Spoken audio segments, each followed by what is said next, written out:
Hallo. Hallo. So.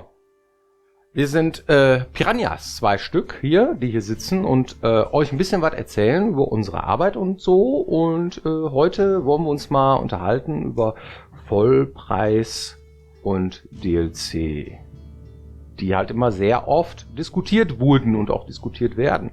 Na? Also warum gibt's das überhaupt? Ne? So DLCs, so downloadable Content. Ist das jetzt nur irgendwie Geldmacherei oder so?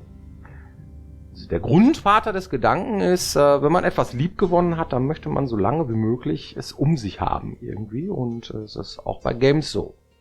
Ne? Ja. Und aber was ist denn jetzt wirklich besser? Ne? Ein wirklich langer Vollpreistitel oder ein vielleicht etwas kürzerer und DLC? Ne? Oder beides. Oder beides? Naja gut, beides. Ne? Also worin investieren wir Piranhas unsere Arbeitszeit am besten? Ne? Weil wir sind ein endliches Team mit einer relativ endlichen Zeit, die wir da investieren. Mhm. Und je nachdem, was jetzt wichtiger ist, da investieren wir auch unsere Arbeit. So, sollen wir noch ein halbes Jahr dranhängen? Nochmal für ein DLC oder nicht? Und hin und her.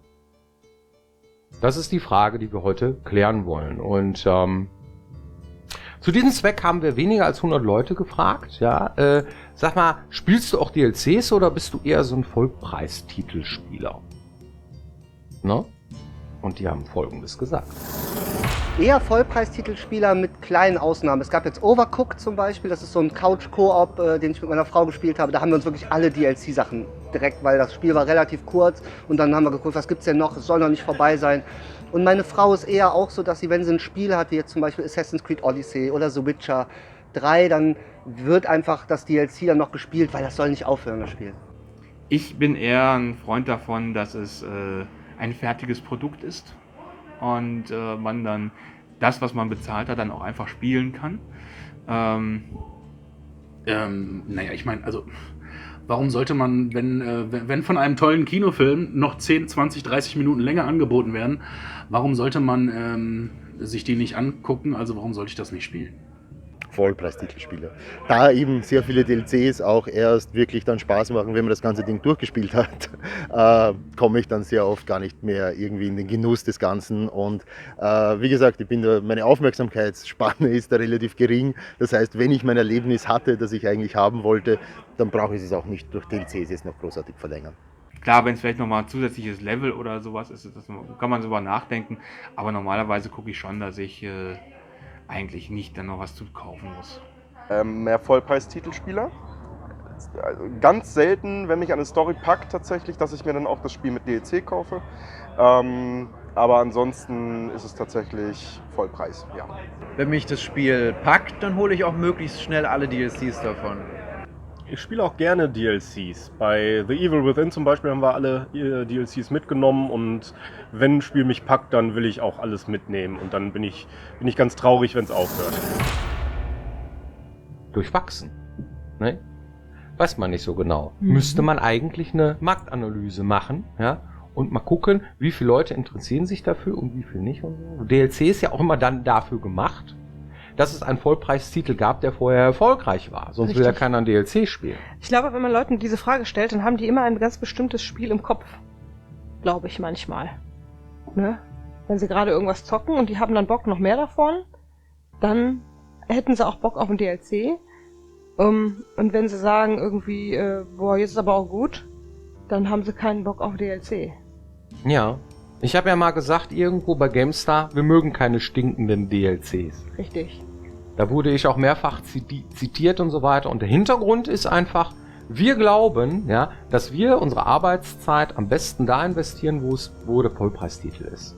Weil wir haben es nie geschafft, tatsächlich den Leuten glaubhaft zu versichern, dass wenn wir einen Downloadable Content gemacht haben, ja, dass der wirklich eigens nur dafür gemacht wurde und die Story dafür gemacht wurde und die Inhalte dafür gemacht wurden, um ein DLC zu erzeugen. Ja. Es gab unheimlich viele Menschen, die uns vorgeworfen haben, ihr habt einfach da ein Stück aus dem Spiel rausgeschnitten und wollt es doppelt verkaufen, ihr Schweine. Ja, und das ist irgendwie sowas, das wollen wir nicht. Ja, da machen wir irgendwie und tun und so und versuchen noch irgendwie und mehr davon zu generieren und kriegen nur auf die Mappe. Und da haben wir dann gesagt, nö, Das machen wir nicht mehr. Ich vermute, die Ursache daran liegt vor allen Dingen auch daran, dass wir immer bemüht waren, zusätzliche Add-ons und DLCs so zu bauen, dass sie ins Hauptspiel integriert sind. Das heißt, die Quests fangen im Hauptspiel schon an, verschiedene Leute haben mehr Content und so weiter, sodass es sich so anfühlt, als würde das zum Hauptspiel gehören. Ja. Wir haben jetzt nicht so dieses irgendwie harter Cut, spielst eine völlig andere Geschichte, vielleicht noch mit einer anderen Figur irgendwie und hast dann so ein Standalone-Ding.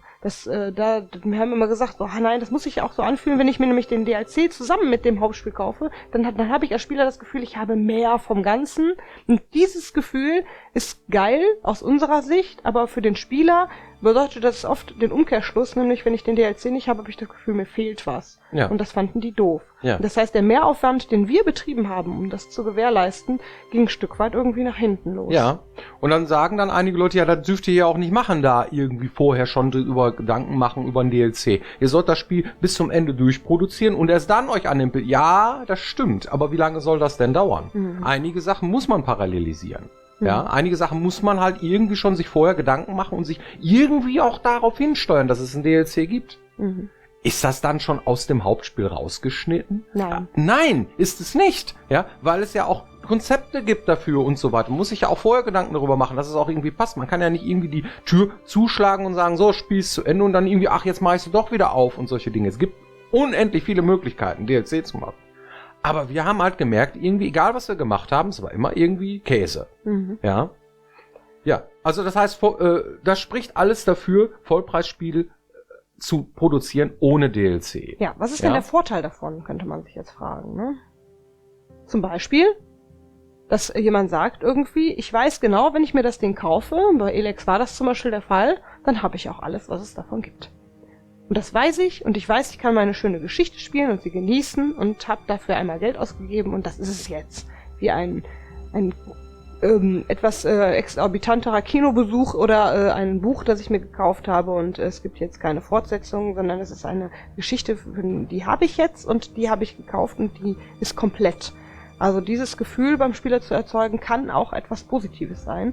Und viele freuen sich darüber zu sagen, ja, ich habe das jetzt alles. Ja, es gibt auch Leute, die sagen, ja, gebt euch mal ein bisschen mehr Mühe, ich will jetzt weiter zocken und jetzt nicht irgendwie 3 Jahre warten, bis das nächste von euch kommt oder sowas. Genau, das Außerdem weiß ich ja nicht, was ihr als nächstes macht. Ja, ich will jetzt in dieser Welt, genau jetzt, irgendwie ein Jahr später oder irgendwie so, möchte ich jetzt gerne weiterspielen. So, das ist aber dann die Kehrseite der Medaille. Ist ja valide, ist ja völlig valide. So aus Entwicklersicht ist es aber, wir haben keine zusätzlichen Bereiche in der Planung zu berücksichtigen, wenn wir keinen DLC machen. Das heißt, wir müssen da tatsächlich frei aufspielen und machen das Ding so, wie wir es meinen.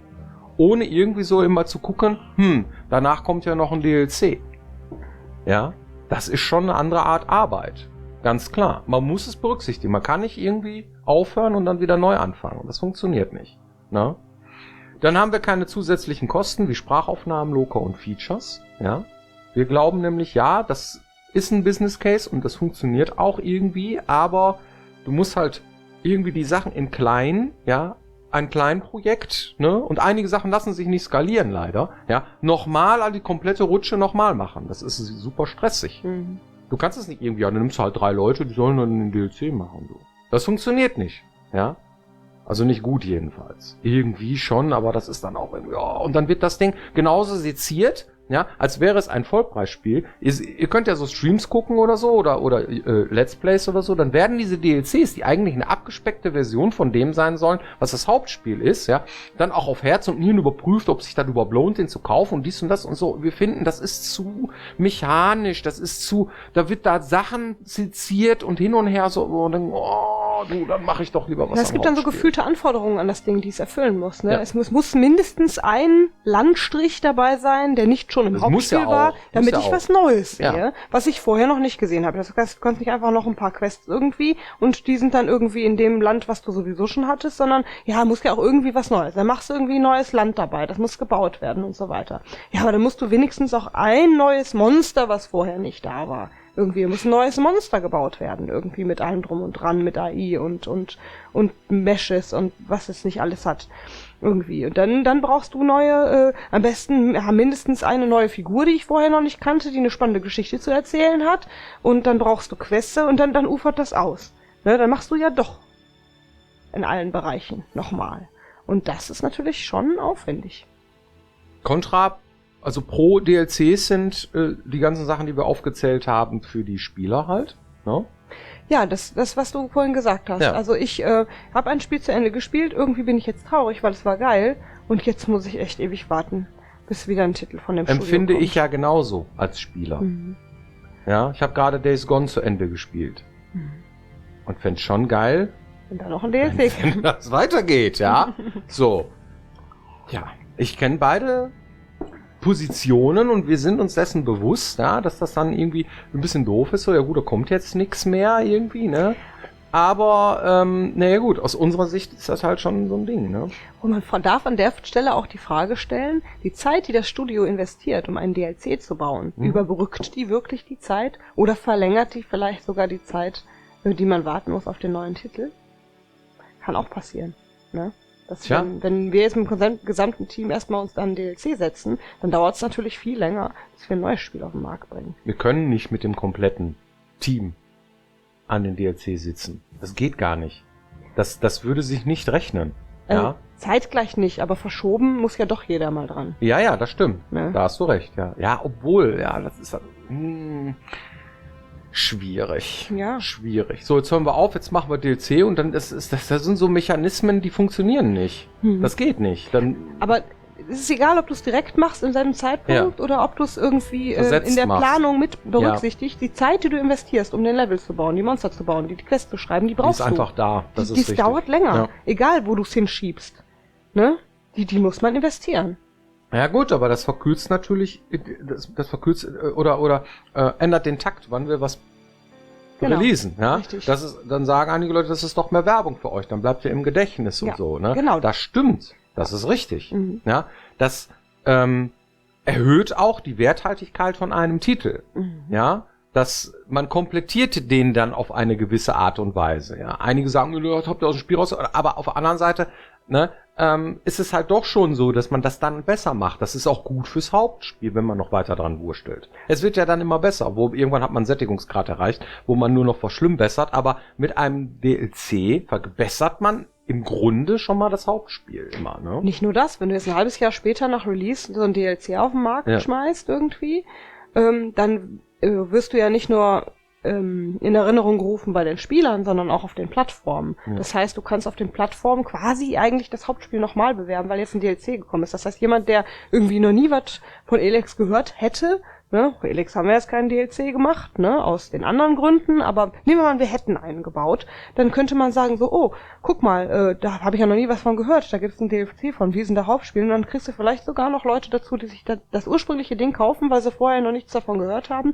weil dieser DLC erschienen ist und es nochmal beworben wird. Aber eine These, die stimmt nicht, ja, die ich auch schon öfter gehört habe, die ist irgendwie, ja, wenn ihr das Hauptspiel jetzt schon mal draußen habt und so und dann ganze Feedback eingesammelt habt und so und dann diese ganzen Anforderungen oder Vorschläge der Leute dann einzusammeln und daraus dann ein DLC zu machen, das funktioniert nicht. Das heißt, irgendwie, ihr habt das doch jetzt vor 3 Monaten schon gehört, dass wir das und das haben wollen. Wieso habt ihr das denn nicht in den DLC gepackt? Ja, weil es einfach nicht geht. Das ist einfach zu kurz, die Zeit, ne? Also 3 Monate sind für so einen Spieler eine lange Zeit. Wie lange spielt man in so einem Spiel? Nicht mehr als ein paar Wochen so, ja? Aber Wenn man dran steht. Aber die Produktion dauert einfach viel, viel länger und irgendwann hat das dann auch wieder vergessen. Ach, jetzt kommt noch der DLC. Will ich den jetzt noch spielen? Ja gut, wer wäre es jetzt vor 3 Wochen gekommen? Hätte ich den, ne? Also so, also das ist so, den muss man eigentlich schon fast zeitgleich irgendwie mit anbieten, damit das überhaupt funktioniert. Ja? Und dann auf Feedback eingehen, dann auch noch irgendwie, wenn man das Hauptspiel, und das sind so Effekte, die sind einfach zeitversetzt. Da müsste man eine Zeitmaschine haben, ja, um das zu gewährleisten.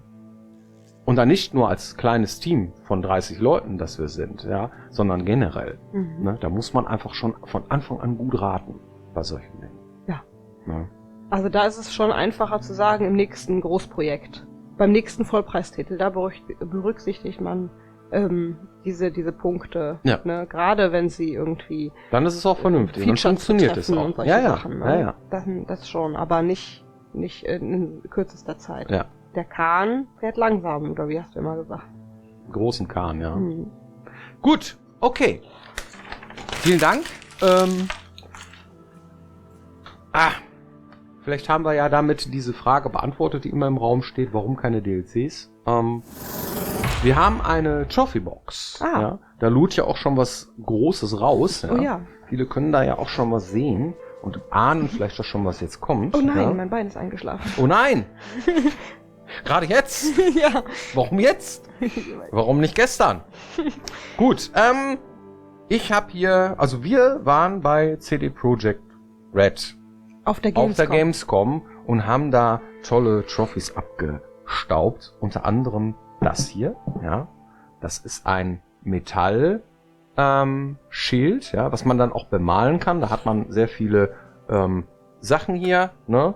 Aber das Ding ist ja so schon so geil, weil da nämlich so eine Pappe vor ist mit dem Samurai-Emblem von Cyberpunk 2077. Das ist ja schon mal geil, ne? Das ist ziemlich cool. Aber das hier ist natürlich noch viel geiler. Wir haben das Ganze auch, ja, als Jacke bekommen. Serko, Vorsicht, mein Glas. So. So. Na. Diese Dinger hier, ja, auch mit dem Samurai, sind super beliebt, ja.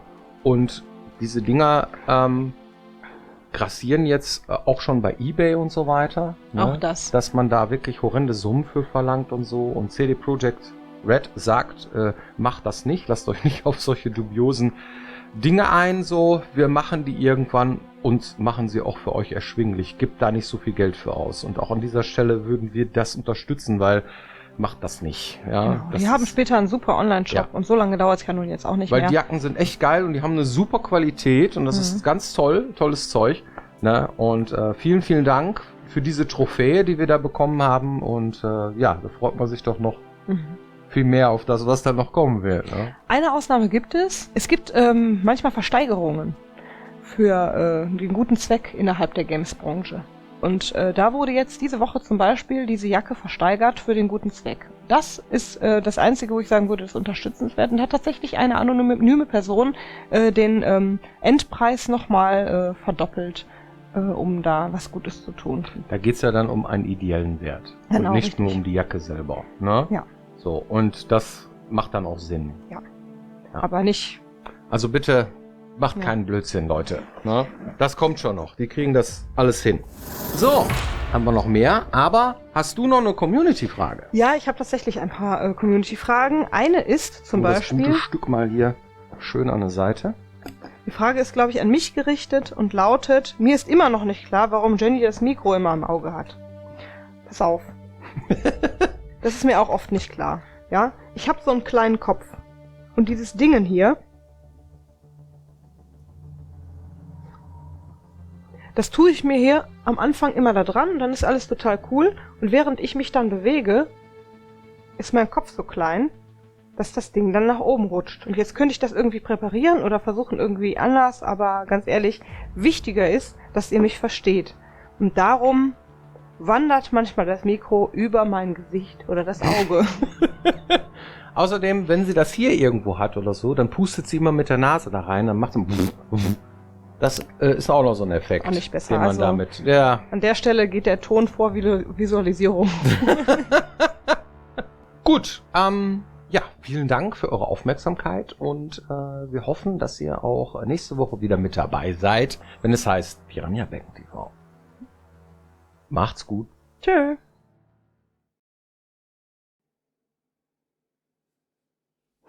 Wir hatten ja vorher noch diese dicken Knüppels, ne? Die waren ja dann, die haben dann so ein... Dieses dicke Schwarze, das hatte ich immer vor der Nase. Da sah Ja. ich immer aus wie so ein Clown von der Seite. Je nachdem, welche Kamera das dann eingefangen Ja. hat. Das hier ist ja wenigstens einigermaßen hautfarben. Dann geht das.